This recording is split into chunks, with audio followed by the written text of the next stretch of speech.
everybody, it's Courtney. Today I'm going to be creating another one-layer card, scene card, using the Naughty and Nice Elves stamp set as well as the Merry and Bright, just one image from that. They're both by Simon Says Stamp.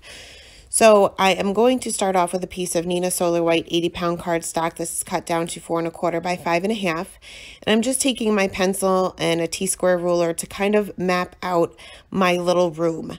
My plan was to make it look like a room that these little elves were in, and this requires no masking whatsoever. This looks a lot more difficult than it actually is, but I'm basically just setting up my room as far as the walls and the little moldings on the bottom.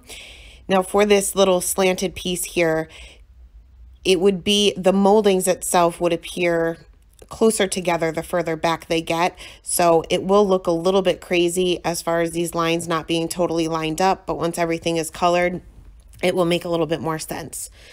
Next, I'm going to go ahead and stamp both of my little elves here with blackout ink by Ink on 3, and my first little elf here, I'm going to make it so that he's kind of leaning against the wall, and then I'll stamp my other elf kind of further, I guess, towards us. Once they were all stamped out, I'm going to draw some picture frames in the background, and this will be where my little snowflake is, just to kind of fill in some of those blank spots. I figured the easiest way is just to hang pictures on the wall. So I'm again taking my ruler and a pencil and just lightly kind of mapping out 2 squares. Basically, I'm not measuring, I'm just kind of eyeballing it.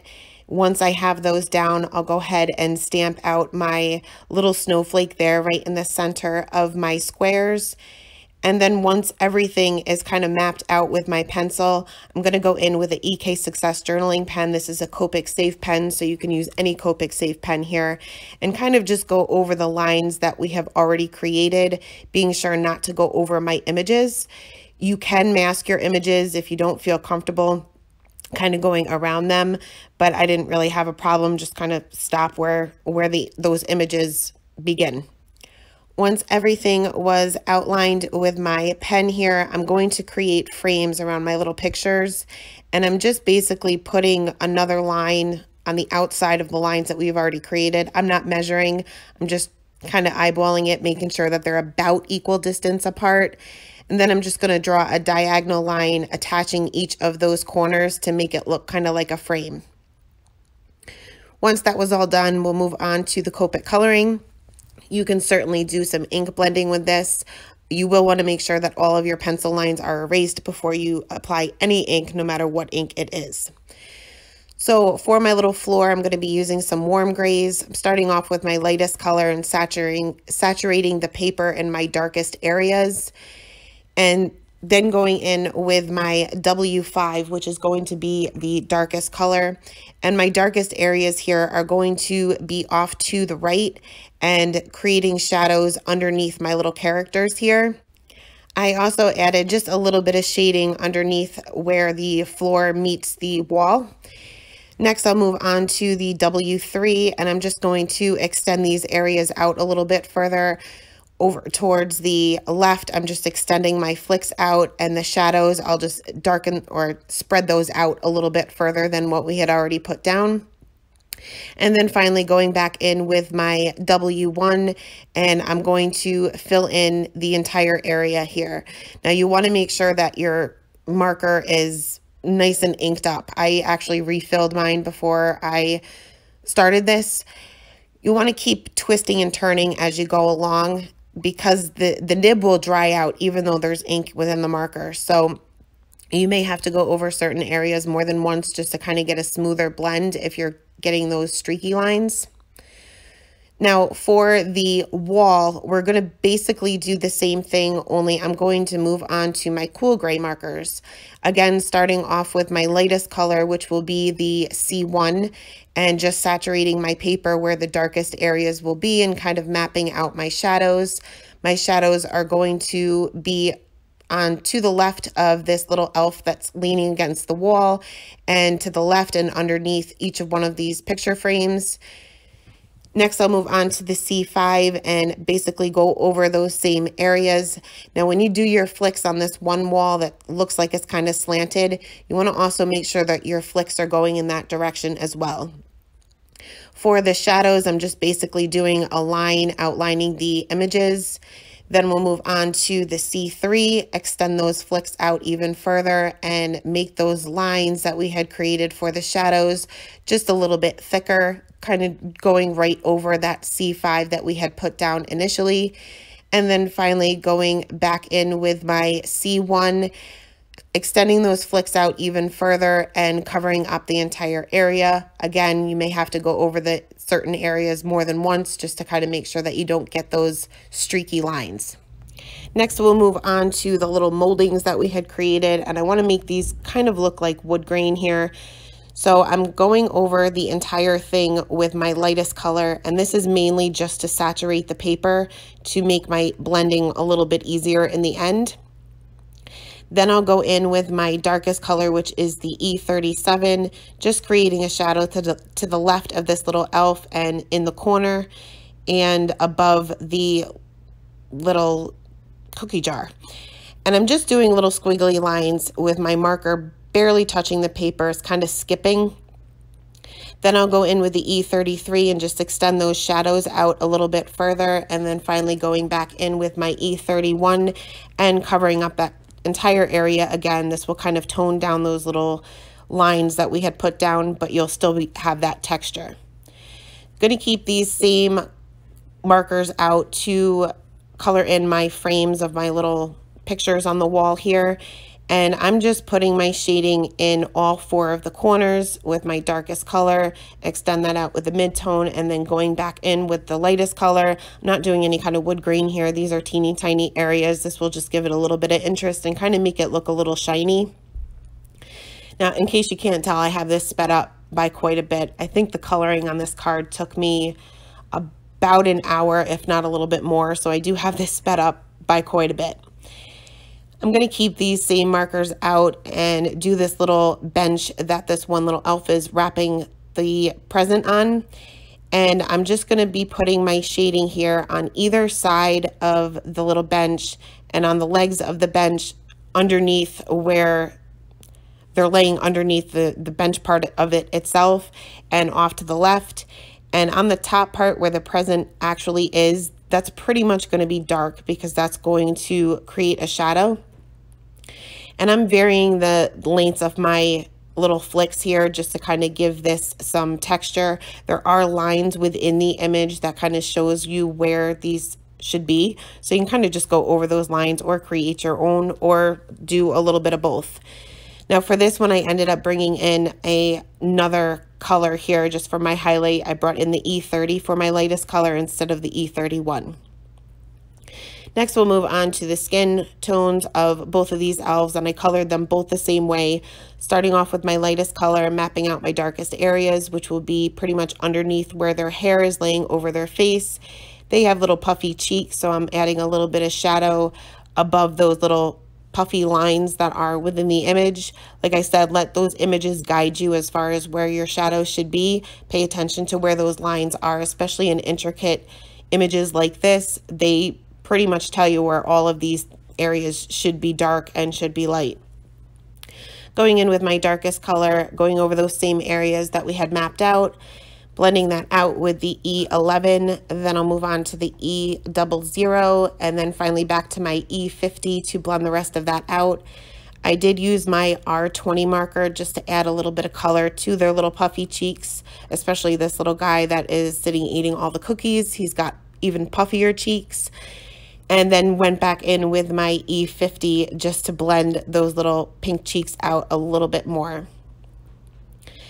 Next, I'm going to move on to their hair, and for the little elf that is wrapping the present there, I'm going to use my E50 markers, and there's not much of her hair that is showing, so you can certainly get away with 1 or 2 colors here, but I did use 3.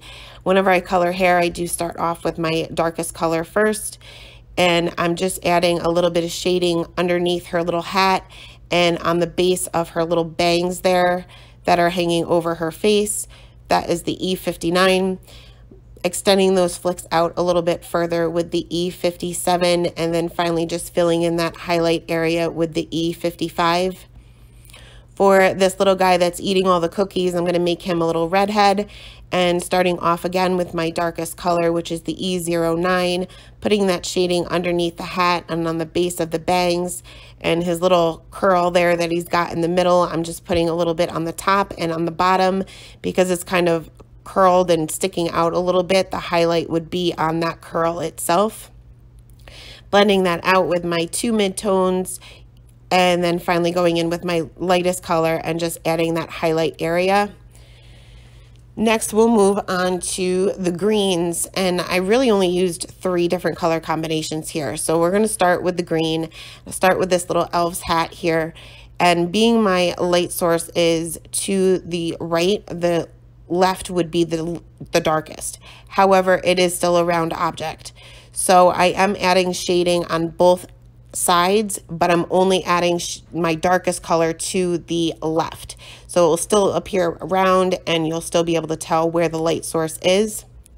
Now for his little outfit, I'm using the same greens and I'm adding shading underneath his little collar, above his little belly that's sticking out there, and I'm doing little triangles above where his little shirt is kind of gathered or zigzagged, and on the base of both of his little shoes, going in with my darkest color, going over those same areas, blending that out with my two midtones, and then back to my lightest color.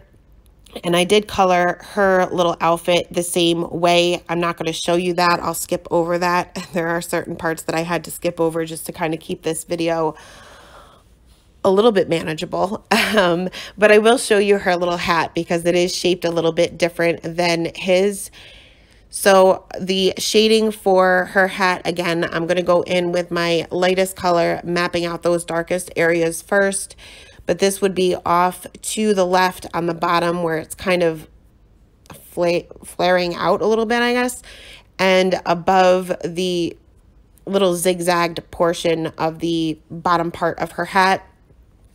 Again, going in with my darkest color, going over those same areas that we had mapped out, blending that out with my two mid-tone colors, and then back to my lightest. And again, like I said, I colored her little outfit. There's not much of her outfit that's actually showing, but I did my shading basically the same way. For the little bells, I'm making these little gold bells, and I'm going to use the same color combination for a couple different objects within the card. For the little bow on this gift, I'm going to color this gold as well, covering the entire thing with my lightest color, and then going in with my E57, which is super dark in comparison to the rest of these golden yellow colors. But I'm just putting my darkest areas underneath the ribbon, I guess, where it's tied. You can see the inside of the ribbon, if that makes any sense at all. So I'm putting a little shading there, and on the one side of the tag as well, blending that out with these golden yellow colors, and then finally back to that Y23, which is the lightest color. For my little snowflakes that are in my picture frames here, I'm going to color these in solid. I'm not doing any kind of shading on these. These are not my main focus on the card, but I do want to add a little bit of color to them. So I just took one of my golden yellow colors and filled those in solid. I am also coloring this little cookie jar, the same color combination. Again, round object, but the darkest area would still be on the bottom. So I'm putting my darkest color on the bottom only, but I am adding shading on the top with my darkest midtone so that it would still appear to be round. For the little cookies that are laying outside of the cookie jar, I'm coloring these in solid. I'm not doing any kind of shading on these at all. And the one cookie that he has in his little hand there, being this is a lot larger, I am going to do a little bit of shading for this. So I'm going to have my darkest color be the E57, blend that out with the E55, and then my highlight would be towards the top of the cookie, and that will be the E53. Finally, we'll move on to our white and red areas. So being my wall is gray. I didn't want to color too much of the white areas. I am doing a little bit of shading, but I'm still keeping these mostly white so that they don't blend in with my wall too much. But I'm just adding a little bit of shading to underneath their little chins for their collar and on either side of their white stripes on their little stockings there. Next, for the red areas, we're going to use the same color combination throughout the card. And this is kind of my go-to red combination, or one of them anyway. But again, going in with my lightest color for his hat, we're coloring it the same way. We are going to put shading on both sides, but only putting the darkest color on the left. Blend that out with the R46, then the R24, and then the R22 is the highlight color. I am also going to do every other stripe on their little stockings red as well. Their little legs are round objects too, so you want to make sure that you leave a small highlight in the center. For his little legs, most of it is going to be covered up. There's not going to be too much of a highlight because his little shirt is going to cast a shadow as well. For her little stockings, there's not much of that showing either. I think there's only one stripe. So I only did 2 colors there just to make sure that I have a shadow and a highlight. For the base of her hat, the darkest area would be towards her hair there and a little bit more off to the left. Again, you can see some lines within the image just to make sure that you can give that hat a little bit of texture. Just go directly over these lines with one of your darkest colors, and that will allow you to keep that texture that the image has already created for you.